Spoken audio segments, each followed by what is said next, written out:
Hey, didn't I just see you? Dude, it seems like it was a while ago. Matt's not here today. Matt had more important things to do. Apparently, he has family things he has to take care of and responsibilities. What is that? This is we're family. This is more important. Hey, at least I finally made it home, Dude.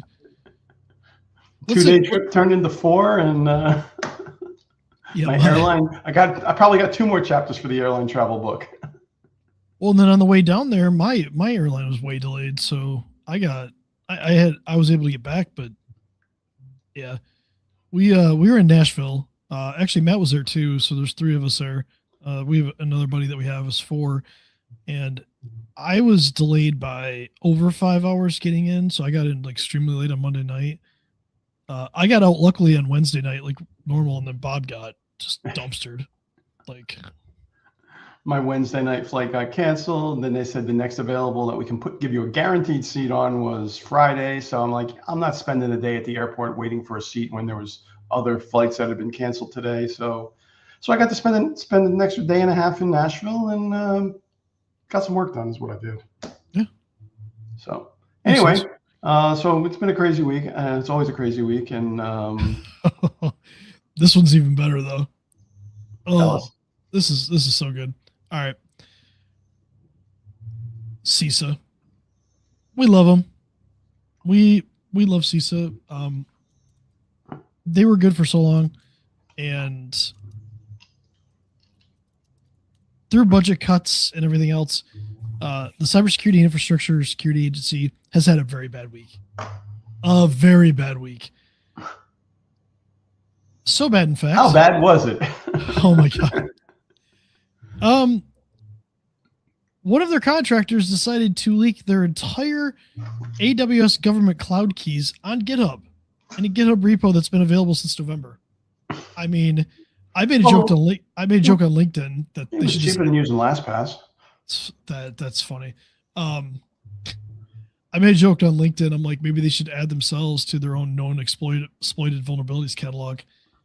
Where do we even start with this?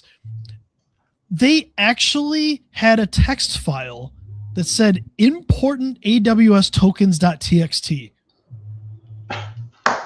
Like, one of them was like AWS-workpass or workspace passwords April-6-2026 CSV.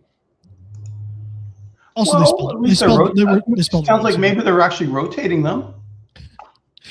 No, according to the people that so a GitHub repository was discovered by a security researcher. It was called. Hold on for a second. There's a lot of people listening here. What's GitHub? It's a place where you can store like code that you're working on, things like that. But it's publicly accessible. This one you can make it private or you can make it public. Yep. Okay. Right. They named it private-CISA. However, it was public. Oops. And apparently it had been like that since like November. So who knows who's accessed this and copied the repo, has all these passwords.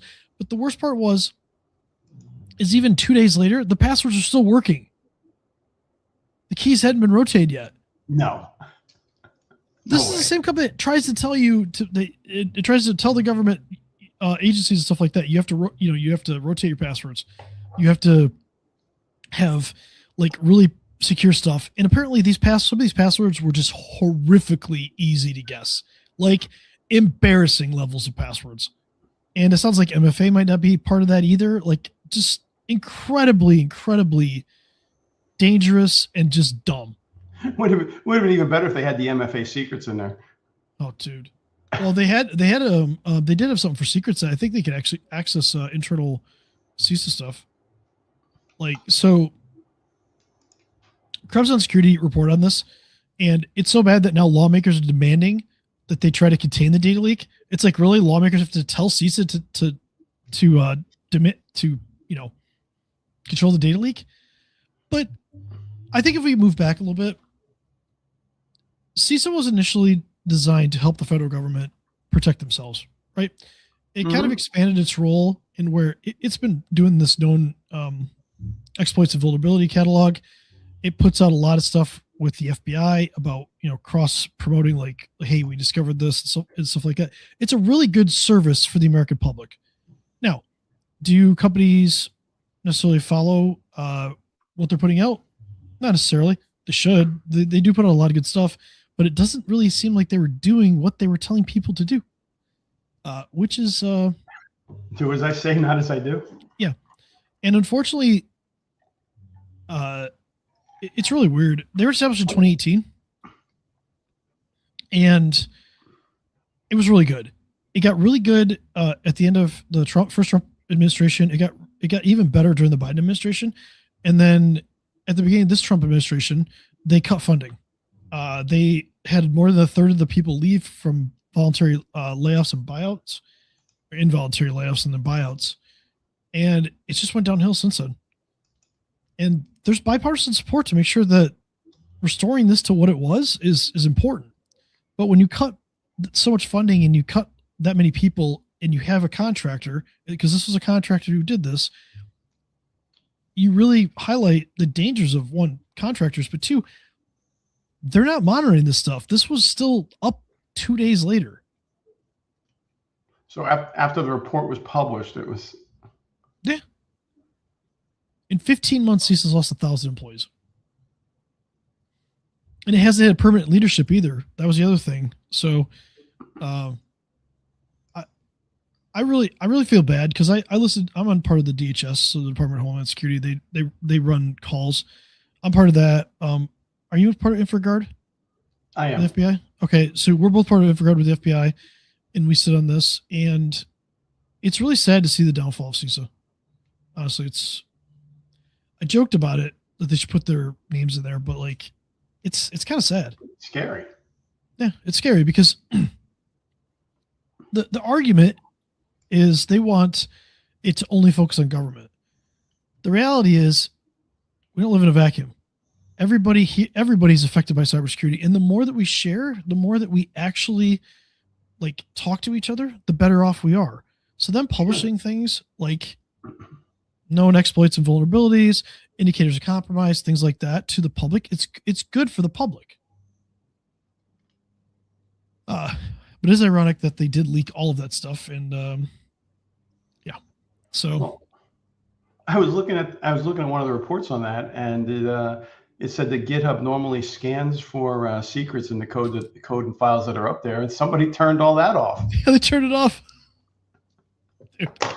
Yeah.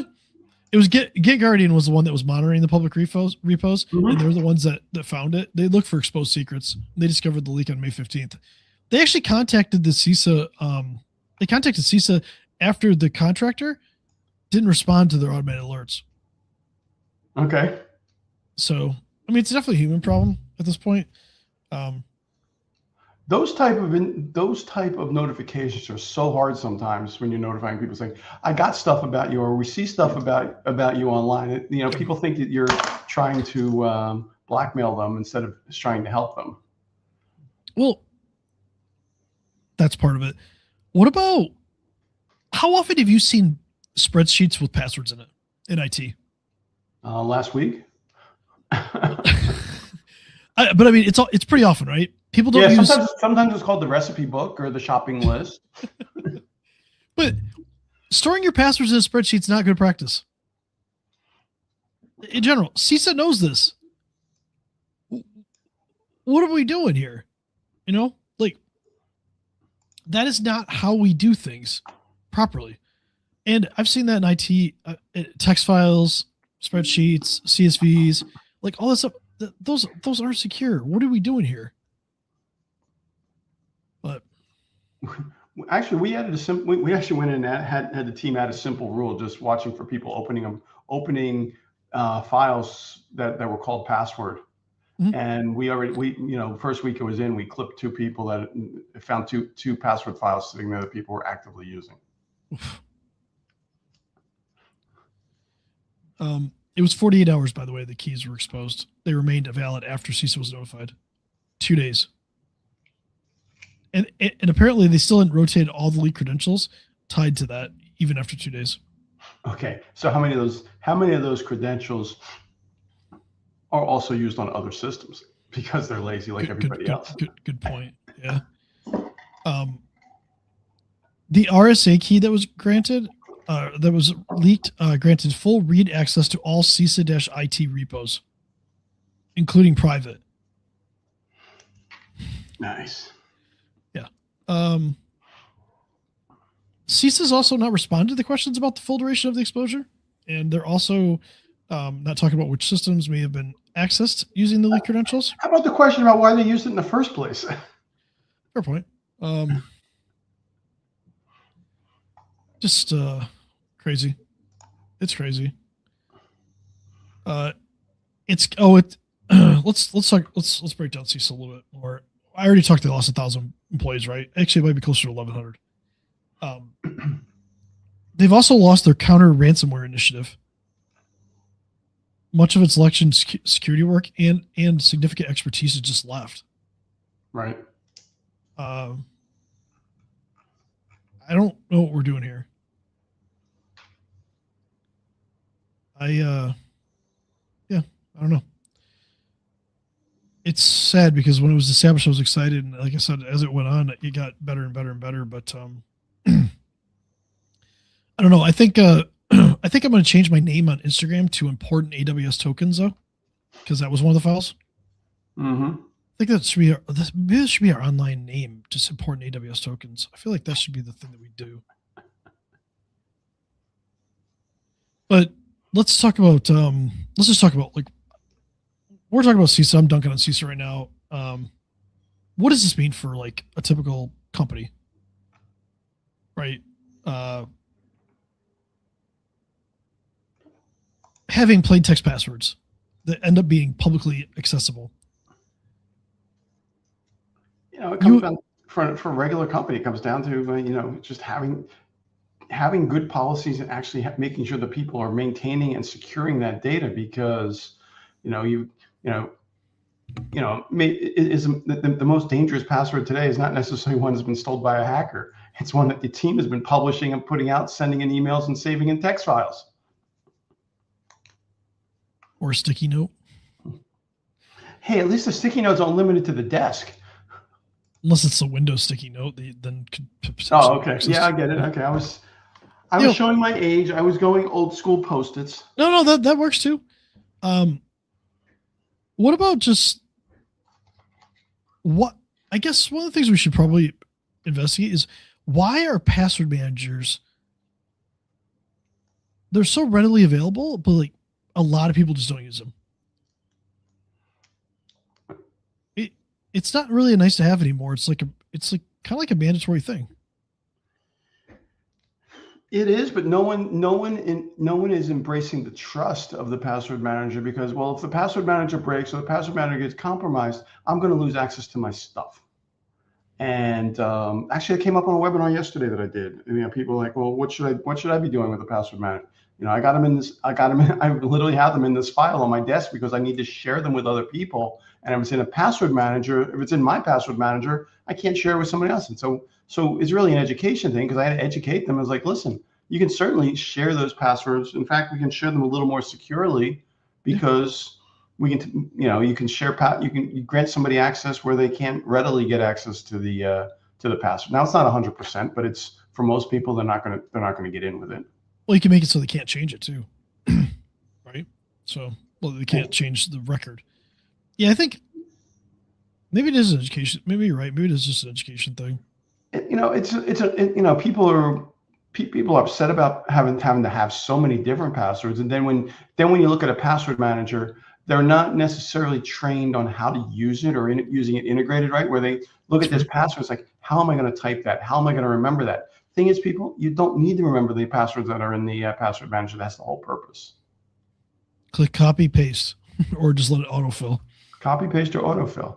And and let's expand that. Not only that, most of them you can do multi-factor authentication in too, and share that, so you don't have to. Whether that's good practice for certain things, but like for stuff that's like shareable in the company, you can still have MFA on there and still share it, which is kind of an important thing. for giving access to maybe like, I don't know, like a social media account or something like that. That's probably an example of like where you'd want to share that. Instead of just not having MFA on there, you could put a multi-factor authentication on there and share it. So, right, and that's the other thing. You need to have a policy in place of what type of accounts you're allowed to share, because 100%. you know, from an accountability perspective, you want to know who changed what and when. So the questions that need to be answered for everybody listening: how do you store your credentials, your usernames and passwords? Where are the admin ones documented? And also, who has access to them? Those 3 questions are the things everybody should ask themselves. That's so important. Let me repeat. How do you store your credentials? Where are your admin accounts documented? And who has access to them? Yep. And I'll add one more to that. You know, if you are using the password manager, great. But if you are, you know, if you're really worried about losing the credentials that are in there, most of them have a process for you to export and save that data. But when you do that, make sure you do it in an incognito browser, put it on an external drive, and don't leave it sitting on their desktop. Also, if you're storing your multi-factor authentication in there, that export's not going to help you. So you're going to need to add another factor. LastPass has it in there. Oh, it has a secret? Okay. All right. I haven't worked with that one in a while. So, all right. So let's kind of wrap this one up. This leak is incredibly embarrassing for an agency that is pushing security. It kind of makes them look incompetent. I'm not saying they're incompetent, but like the fact that passwords existed for more than 48 hours later, hadn't been rotated, things like that. The fundamental security principles apply to everyone, whether you're a government agency or a small business in the Midwest. It doesn't matter. If they can't get their credential management right, you can't assume that your business has it covered either. So go back and ask yourself those questions. Check your passwords. Check your vendors. Clearly, don't hire apparently a CISA contractor. That's a joke. I'm sure the person's nice. It seems like it was an accident, but still, the practices inside of that was not best practices of how you should store credentials. So ask yourself. Well, I like that. Yeah. You don't need to be CISA to make a CISA-level mistake. Small businesses are making them every day. Yeah. This is incredibly important. Let's not put our admin passwords out there for public to read and then make it super easy for people to log in and do harm, do damage. It's hard enough out there securing a network. It makes it even harder when you just give your passwords up. So hopefully Matt will be back next week and we can make fun of him for missing this. You know, I don't know if we'll make fun of him. Figured you'd make fun of me for not being here, from being on a plane, being stuck. But anyway, see you next week. I'm not going to downside for that. So see you next week, guys.